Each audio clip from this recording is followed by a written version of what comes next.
नमस्कार प्यारे भक्तों, क्या आपने कभी सोचा है ऐसा कौन सा रहस्य है जिससे कंगाल इंसान भी अचानक करोड़पति बन जाए। आज मैं आपको बताने जा रहा हूँ हनुमान जी का वह दिव्य मंत्र जो सिर्फ मंत्र नहीं बल्कि धन को शंभू की तरह खींचने वाली शक्ति रखता है। यह मंत्र इतना प्रभावशाली है कि इसे सुनने भर से आपके घर की दरिद्रता, कर्ज और आर्थिक बाधाएं ऐसे मिटेगी जैसे धूप में बर्फ पिघल जाती है। पर ध्यान रहे, यह कोई आम बात नहीं है। सिर्फ वही लोग जिनके दिल में सच्ची श्रद्धा और विश्वास है वही उसकी ऊर्जा को महसूस कर पाएंगे। और कहते हैं जिसने 2 मिनट इसे पूरे विश्वास से सुना उसके जीवन में धन और समृद्धि की बरसात होना पक्का है। तो अब सवाल है कि आप तैयार हैं उस चमत्कार को अनुभव करने के लिए? तो अंत तक सुनिए, क्योंकि वही क्षण है जो आपकी किस्मत को पलट सकता है। तो बिना देर किए हुए चलो सुनते हैं उस दिव्य चमत्कारिक मंत्र को। मंत्र इस प्रकार है। ओम अंजनाय विद्महे वायुपुत्राय धीमहि तन्नो हनुमत् प्रचोदयात्। ओम अंजनाय विद्महे वायुपुत्राय धीमहि तन्नो हनुमत् प्रचोदयात्। ओम अंजनाय विद्महे वायुपुत्राय धीमहि तन्नो हनुमत् प्रचोदयात्। ओम अंजनाय विद्महे वायुपुत्राय धीमहि तन्नो हनुमत् प्रचोदयात्। ओम अंजनाय विद्महे वायुपुत्राय धीमहि तन्नो हनुमत् प्रचोदयात्। ओम अंजनाय विद्महे वायुपुत्राय धीमहि तन्नो हनुमत् प्रचोदयात्। ओम अंजनाय विद्महे वायुपुत्राय धीमहि तन्नो हनुमत् प्रचोदयात्। ओम अंजनाय विद्महे वायुपुत्राय धीमहि तन्नो हनुमत् प्रचोदयात्। ओम अंजनाय विद्महे वायुपुत्राय धीमहि तन्नो हनुमत् प्रचोदयात्। ओम अंजनाय विद्महे वायुपुत्राय धीमहि तन्नो हनुमत् प्रचोदयात्। ओम अंजनाय विद्महे वायुपुत्राय धीमहि तन्नो हनुमत् प्रचोदयात्। ओम अंजनाय विद्महे वायुपुत्राय धीमहि तन्नो हनुमत् प्रचोदयात्। ओम अंजनाय विद्महे वायुपुत्राय धीमहि तन्नो हनुमत् प्रचोदयात्। ओम अंजनाय विद्महे वायुपुत्राय धीमहि तन्नो हनुमत् प्रचोदयात्। ओम अंजनाय विद्महे वायुपुत्राय धीमहि तन्नो हनुमत् प्रचोदयात्। ओम अंजनाय विद्महे वायुपुत्राय धीमहि तन्नो हनुमत् प्रचोदयात्। ओम अंजनाय विद्महे वायुपुत्राय धीमहि तन्नो हनुमत् प्रचोदयात्। ओम अंजनाय विद्महे वायुपुत्राय धीमहि तन्नो हनुमत् प्रचोदयात्। ओम अंजनाय विद्महे वायुपुत्राय धीमहि तन्नो हनुमत् प्रचोदयात्। ओम अंजनाय विद्महे वायुपुत्राय धीमहि तन्नो हनुमत् प्रचोदयात्। ओम अंजनाय विद्महे वायुपुत्राय धीमहि तन्नो हनुमत् प्रचोदयात्। ओम अंजनाय विद्महे वायुपुत्राय धीमहि तन्नो हनुमत् प्रचोदयात्। ओम अंजनाय विद्महे वायुपुत्राय धीमहि तन्नो हनुमत् प्रचोदयात्। ओम अंजनाय विद्महे वायुपुत्राय धीमहि तन्नो हनुमत् प्रचोदयात्। ओम अंजनाय विद्महे वायुपुत्राय धीमहि तन्नो हनुमत् प्रचोदयात्। ओम अंजनाय विद्महे वायुपुत्राय वायुपुत्राय धीमहि तन्नो हनुमत् प्रचोदयात्। ॐ अंजनाय विद्महे वायुपुत्राय धीमहि तन्नो हनुमत् प्रचोदयात्। ॐ अंजनाय विद्महे वायुपुत्राय धीमहि तन्नो हनुमत् प्रचोदयात्। ॐ अंजनाय विद्महे वायुपुत्राय धीमहि तन्नो हनुमत् प्रचोदयात्। ॐ अंजनाय विद्महे वायुपुत्राय धीमहि तन्नो हनुमत् प्रचोदयात्। ॐ अंजनाय विद्महे वायुपुत्राय धीमहि तन्नो हनुमत् प्रचोदयात्। ॐ अंजनाय विद्महे वायुपुत्राय धीमहि तन्नो हनुमत् प्रचोदयात्। ॐ अंजनाय विद्महे वायुपुत्राय धीमहि तन्नो हनुमत् प्रचोदयात्। ॐ अंजनाय विद्महे वायुपुत्राय धीमहि तन्नो हनुमत् प्रचोदयात्। ॐ अंजनाय विद्महे वायुपुत्राय धीमहि तन्नो हनुमत् प्रचोदयात्। ॐ अंजनाय विद्महे वायुपुत्राय धीमहि तन्नो हनुमत् प्रचोदयात्। ॐ अंजनाय विद्महे वायुपुत्राय धीमहि तन्नो हनुमत् प्रचोदयात्। ॐ अंजनाय विद्महे वायुपुत्राय धीमहि तन्नो हनुमत् प्रचोदयात्। ॐ अंजनाय विद्महे वायुपुत्राय धीमहि तन्नो हनुमत् प्रचोदयात्। ॐ अंजनाय विद्महे वायुपुत्राय धीमहि तन्नो हनुमत् प्रचोदयात्। ॐ अंजनाय विद्महे वायुपुत्राय धीमहि तन्नो हनुमत् प्रचोदयात्। ॐ अंजनाय विद्महे वायुपुत्राय धीमहि तन्नो हनुमत् प्रचोदयात्। ॐ अंजनाय विद्महे वायुपुत्राय धीमहि तन्नो हनुमत् प्रचोदयात्। ॐ अंजनाय विद्महे वायुपुत्राय धीमहि तन्नो हनुमत् प्रचोदयात्। ॐ अंजनाय विद्महे वायुपुत्राय धीमहि तन्नो हनुमत् प्रचोदयात्। ॐ अंजनाय विद्महे वायुपुत्राय धीमहि तन्नो हनुमत् प्रचोदयात्। ॐ अंजनाय विद्महे वायुपुत्राय धीमहि तन्नो हनुमत् प्रचोदयात्। ॐ अंजनाय विद्महे वायुपुत्राय धीमहि तन्नो हनुमत् प्रचोदयात्। ॐ अंजनाय विद्महे वायुपुत्राय धीमहि तन्नो हनुमत् प्रचोदयात्। ॐ अंजनाय विद्महे वायुपुत्राय धीमहि तन्नो हनुमत् प्रचोदयात्। ॐ अंजनाय विद्महे वायुपुत्राय धीमहि तन्नो हनुमत् प्रचोदयात्। ॐ अंजनाय विद्महे वायुपुत्राय धीमहि तन्नो हनुमत् प्रचोदयात्।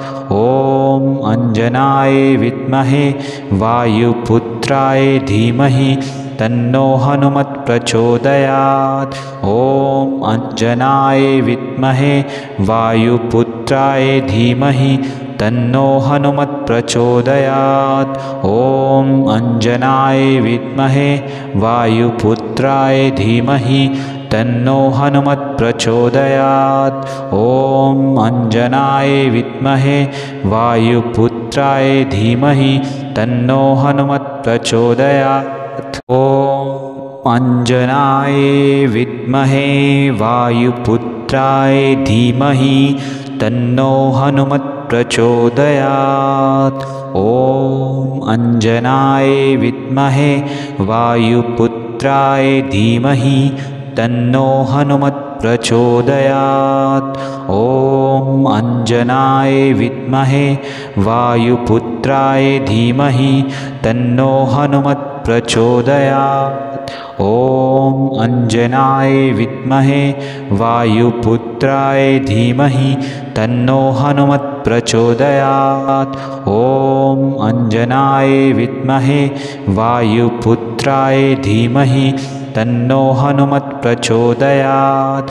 ॐ अंजनाय विद्महे वायुपुत्राय धीमहि तन्नो हनुमत् प्रचोदयात्। ॐ अंजनाय विद्महे वायुपुत्राय धीमहि तन्नो हनुमत् प्रचोदयात्। ॐ अंजनाय विद्महे वायुपुत्राय धीमहि तन्नो हनुमत् प्रचोदयात्। ॐ अंजनाय विद्महे वायुपुत्राय धीमहि तन्नो हनुमत् प्रचोदयात्। ॐ अंजनाय विद्महे वायुपुत्राय धीमहि तन्नो हनुमत् प्रचोदयात्। ॐ अंजनाय विद्महे वायुपुत्राय धीमहि तन्नो हनुमत् प्रचोदयात्। ॐ अंजनाय विद्महे वायुपुत्राय धीमहि तन्नो हनुमत् प्रचोदयात्। ॐ अंजनाय विद्महे वायुपुत्राय धीमहि तन्नो हनुमत् प्रचोदयात्। ॐ अंजनाय विद्महे वायुपुत्राय धीमहि तन्नो हनुमत् प्रचोदयात्। ॐ अंजनाय विद्महे वायुपुत्राय धीमहि तन्नो हनुमत् प्रचोदयात्। ॐ अंजनाय विद्महे वायुपुत्राय धीमहि तन्नो हनुमत् प्रचोदयात्। ॐ अंजनाय विद्महे वायुपुत्राय धीमहि तन्नो हनुमत् प्रचोदयात्। ॐ अंजनाय विद्महे वायुपुत्राय धीमहि तन्नो हनुमत् प्रचोदयात्। ॐ अंजनाय विद्महे वायुपुत्राय धीमहि तन्नो हनुमत् प्रचोदयात्। ॐ अंजनाय विद्महे वायुपुत्राय धीमहि तन्नो हनुमत् प्रचोदयात्। ॐ अंजनाय विद्महे वायुपुत्राय धीमहि तन्नो हनुमत् प्रचोदयात्। ॐ अंजनाय विद्महे वायुपुत्राय धीमहि तन्नो हनुमत् प्रचोदयात्। ॐ अंजनाय विद्महे वायुपुत्राय धीमहि तन्नो हनुमत् प्रचोदयात्। ॐ अंजनाय विद्महे वायुपुत्राय धीमहि तन्नो हनुमत् प्रचोदयात्। ॐ अंजनाय विद्महे वायुपुत्राय धीमहि तन्नो हनुमत् प्रचोदयात्। ॐ अंजनाय विद्महे वायुपुत्राय धीमहि तन्नो हनुमत् प्रचोदयात्। ॐ अंजनाय विद्महे वायुपुत्राय धीमहि तन्नो हनुमत् प्रचोदयात्। ॐ अंजनाय विद्महे वायुपुत्राय धीमहि तन्नो हनुमत् प्रचोदयात्। ॐ अंजनाय विद्महे वायुपुत्राय धीमहि तन्नो हनुमत् प्रचोदयात्। ॐ अंजनाय विद्महे वायुपुत्राय धीमहि तन्नो हनुमत् प्रचोदयात्। ॐ अंजनाय विद्महे वायुपुत्राय धीमहि तन्नो हनुमत् प्रचोदयात्। ॐ अंजनाय विद्महे वायुपुत्राय धीमहि तन्नो हनुमत् प्रचोदयात्। ॐ अंजनाय विद्महे वायुपुत्राय वायुपुत्राय धीमहि तन्नो हनुमत् प्रचोदयात्। ॐ अंजनाय विद्महे वायुपुत्राय धीमहि तन्नो हनुमत् प्रचोदयात्।